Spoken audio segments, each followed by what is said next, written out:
시청자 여러분 안녕하십니까? 11월 6일 수요일 특집 5시 뉴스입니다. 미국 공화당 대선 후보인 트럼프 전 대통령이 조금 전 대선 승리를 선언했습니다. 트럼프 전 대통령이 조지아와 노스캐롤라이나 등 경합주에서 잇따라 승리하면서 현지 언론들은 백악관 재입성이 임박했다는 전망 내놓고 있습니다. 워싱턴 연결하겠습니다. 김경수 특파원, 지금 개표 진행 중이긴 하지만 트럼프 전 대통령이 7개 경합주 모두 해리스 부통령에게 앞서고 있다는 소식 들어왔는데 현재 개표 상황 전해주시죠.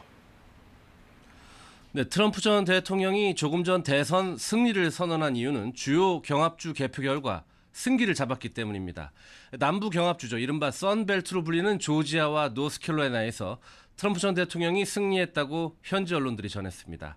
트럼프 전 대통령은 4년 전 대선 당시 조지아에서 당시 바이든 민주당 후보에게 불과 0.25%포인트 12,670표 차이로 패했습니다.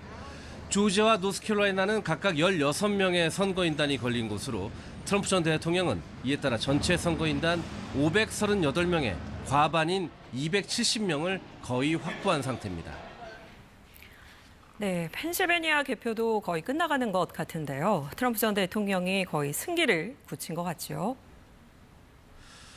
그렇습니다. 폭스뉴스 등 일부 언론은 펜실베니아에서도 트럼프 전 대통령이 승리했다는 보도에 이어서 대선 승리라는 예측까지 내놓고 있습니다.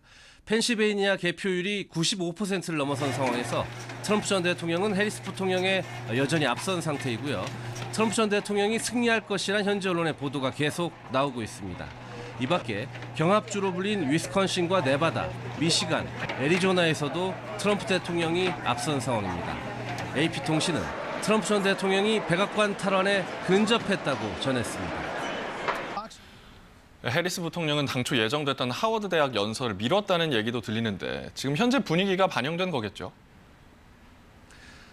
그렇게 봐야 할 것 같습니다. 해리스 후보 캠프는 당초 계획과 달리 하워드대 연설 계획이 없다고 조금 전에 밝혔습니다.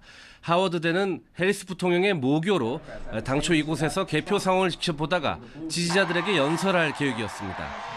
이곳에서 진행 중이던 파티도 중단된 것으로 알려졌는데요. 캠프 측은 일단 연설을 하루 미룬다고 밝혔는데 해리스 부통령이 선거 다음 날 사실상 패배를 인정하는 발언을 할지도 관심사입니다. 지금까지 워싱턴에서 전해드렸습니다.